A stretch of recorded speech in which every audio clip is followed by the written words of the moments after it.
Assalamualaikum warahmatullahi wabarakatuh. Kami dari kelompok 8 kelas 12 MIPA 4 akan memaparkan hasil kerja dari kelompok kami. Berikut hasilnya. Apa sih yang mau kita bahas? Jadi, topik kita hari ini adalah pahlawan pejuang integrasi bangsa Indonesia dari tahun 1945 sampai 1965. Siapa aja sih pahlawan tersebut? Untuk lebih jelasnya, yuk simak video kita. Franz Kaisebo. Siapa Franz Kaisebo? Franz Kaisebo lahir di Wardobiak, Papua pada tanggal 10 Oktober 1921 dan meninggal di Jayapura, Papua pada tanggal 10 April 1979 di usia 57 tahun. Franz Kaisebo merupakan seorang politikus Papua dan nasionalis Indonesia. Ia menjabat sebagai Gubernur Provinsi Papua keempat pada tahun 1993.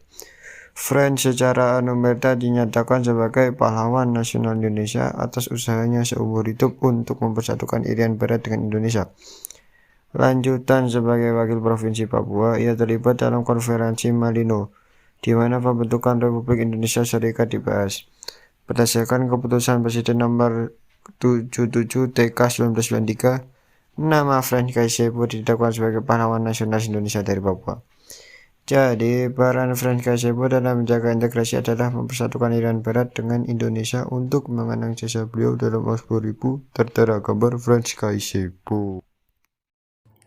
Siapa Silas Papare?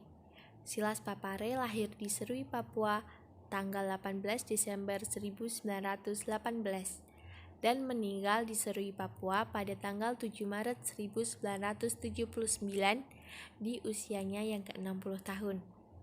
Beliau adalah seorang pejuang penyatuan Irian Jaya ke dalam wilayah Indonesia. Ia adalah seorang pahlawan nasional Indonesia. Namanya diabadikan menjadi salah satu kapal perang korvet kelas Parchim TNI AL KRI Silas Papare dengan nomor lambung 386. Dan juga namanya diabadikan menjadi nama pangkalan udara TNI Angkatan Udara di Sentani Jayapura, menjadi Lanut Silas Papare Jayapura. Selain itu, didirikan Monumen Silas Papare di dekat pantai dan pelabuhan Laut Serui. Sementara di Jayapura, namanya diabadikan sebagai nama Sekolah Tinggi Ilmu Sosial Politik Silas Papare yang berada di Jalan Diponegoro dan Pangkalan TNI Angkatan Udara Silas Papare. Sedangkan di Kota Nabire, nama Silas Papare dikenal dalam wujud nama jalan. Berikut adalah peran Silas Papare dalam menjaga integrasi bangsa Indonesia. Silas Papare berjuang membebaskan untuk menyatukan Irian Barat dengan Republik Indonesia ketika Irian Barat berada di bawah kekuasaan Belanda. Berbagai usaha dilakukannya seperti pemberontakan, mendirikan Partai Kemerdekaan Indonesia Irian atau yang bisa kita sebut dengan PKII, serta Badan Perjuangan Irian. Perjuangannya akhirnya membuahkan hasil. Irian Barat merdeka dan kembali menyatu ke pangkuan Ibu Pertiwi. Martin Inde. Martin Inde lahir di Doromena 14 Maret 1912, meninggal di Doromena 17 Juli 1986 pada umur 74 tahun. Merupakan putra Papua yang ditetapkan oleh pemerintahan Republik Indonesia sebagai pahlawan nasional Indonesia berdasarkan SK Presiden nomor 077-TK-1993 tanggal 14 September 1993 bersama dengan dua putra Papua lainnya yaitu Franz Kaisebo dan Silas Papare. Martin Inde memahami nasionalisme ketika ia ditugaskan di Tanah Merah di Gul. Kelompok Martin Inde menyiapkan pemberontakan melawan Belanda di Irian Barat, sekarang Irian Jaya, pada akhir Desember 1945. Kemudian Martin menjadi anggota Komite Indonesia Merdeka pada bulan Oktober 1946. Pada tahun 1962, Martin Inde merumuskan kekuatan gerilya dan membantu menyelamatkan anggota RPKAD di Irian Barat selama Trikora. Martin Inde berangkat ke New York sebagai delegasi Indonesia pada bulan Desember 1962. Karir Marten menanjak ketika ia dipilih sebagai MPRS mewakili Irian Jaya pada tahun 1963 sampai 1968.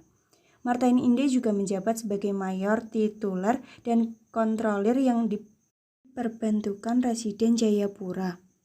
Marten Inde wafat pada tanggal 17 Juli 1986. Peran beliau dalam menjaga integrasi bangsa Indonesia adalah ketika ditugaskan di Tanah Merah di Gul untuk menyiapkan pemberontakan melawan Belanda di Irian Barat pada akhir Desember 1945. Lalu pada Oktober 1946 ia menjadi anggota dari Komite Indonesia. Siapakah Sultan Hamengkubuwono IX? Lahir di Yogyakarta dengan nama Gusti Raden Mas Dorojatum di Ngasem. Hamengkubuwono IX adalah putra dari Sri Sultan Hamengkubuwono VIII dan Permaisuri Kanjeng Raden Ayu Adipati Anom Hamengkunegara. Di umur 4 tahun, Hamengkubuwono IX tinggal pisah dari keluarganya. Beliau memperoleh pendidikan di Europage Language School di Yogyakarta.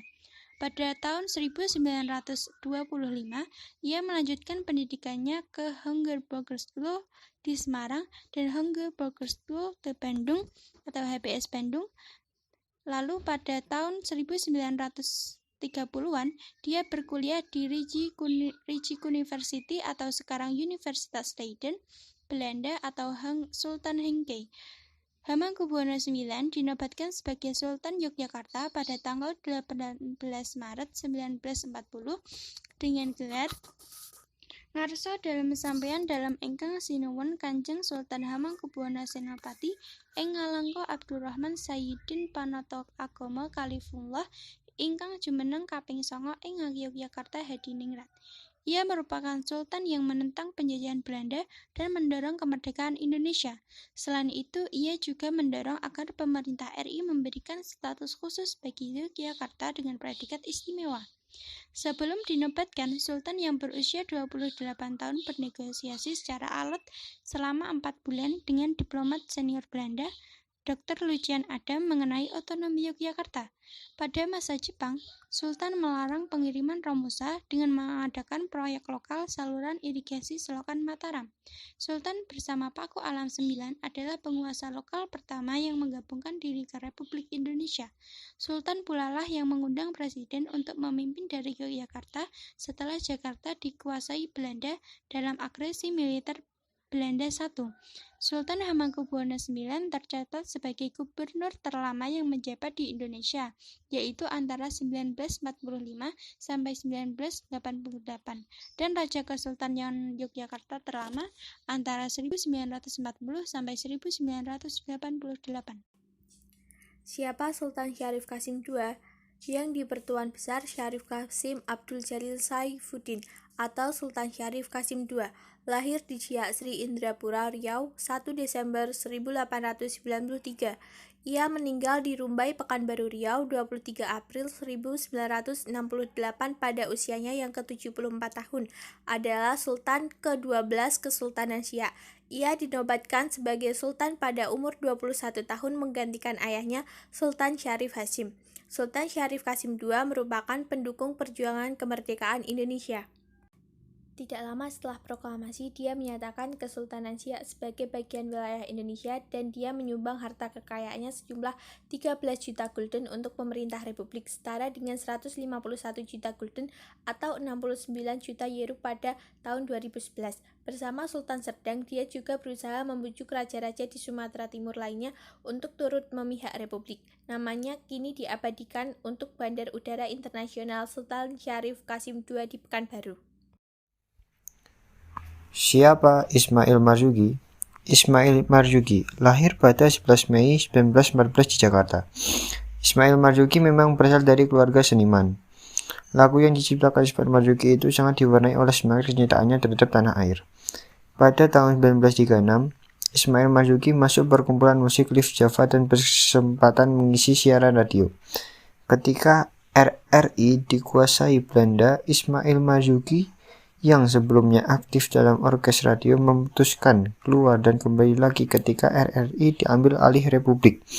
Di antara lagu-lagu yang diciptakan oleh Ismail Marzuki yaitu Rayuan Pulau Kelapa pada tahun 1944, Halo Halo Bandung 1946, Selendang Sutra 1946, dan sepasang mata bola 1946. Meski memiliki visi yang tidak terlalu sehat karena mengalami penyakit DBC, Ismail Marzuki tetap bersemangat untuk terus berjuang melalui seni. Beliau wafat pada 25 Mei 1958. Opu Daeng Risaju. Nama kecil beliau adalah Famajah. Ia dilahirkan di Palopo tahun 1880. Ia adalah seorang tokoh pejuang perempuan yang menjadi pelopor gerakan Partai Serikat Indonesia yang menentang kolonialisme Belanda. Setelah ia menikah dengan Haji Muhammad Daud, ia mulai aktif di organisasi Partai Serikat Islam Indonesia melalui perkenalannya dengan Haji Muhammad Yahya yang mendirikan cabang PSSI di Parepare. Dalam perjuangannya, walaupun sudah mendapatkan tekanan yang sangat berat, baik dari pihak kerajaan maupun pemerintahan kolonial Belanda, Opu Daeng Risaju tidak menghentikan aktivitasnya. Opu Daeng Risaju pernah dipenjara selama 13 bulan karena tuduhan menghasut rakyat dan menyebarkan kebencian di kalangan rakyat untuk membangkang pemerintahan. Dan ia juga pernah dijatuhi hukuman penjara selama 14 bulan pada tahun 1944. Pada masa kependudukan Jepang, ia ikut dalam gerakan pemberontakan untuk penolakan terhadap kedatangan Nietzsche. Ia banyak melakukan mobilitas terhadap pemuda dan memberikan doktrin perjuangan kepada pemuda. Tindakan yang ia lakukan ini membuat Nietzsche berupaya untuk menangkapnya. Kemudian ia ditahan di penjara Bone dalam 1 bulan tanpa diadili, dan kemudian dipindahkan ke Baju. Selama di penjara, ia mengalami penyiksaan hingga berdampak kepada pendengarannya, sehingga ia menjadi tuli seumur hidup. Pada tanggal 10 Februari 1964, Opu Daeng Risaju meninggal dunia. Beliau dimakamkan di perkebunan raja-raja di Loke, Palopo. Demikian tadi penjelasan dari kelompok kami. Apabila banyak kekurangan atau kesalahan, kami mohon maaf. Sekian, terima kasih. Wassalamualaikum warahmatullahi wabarakatuh.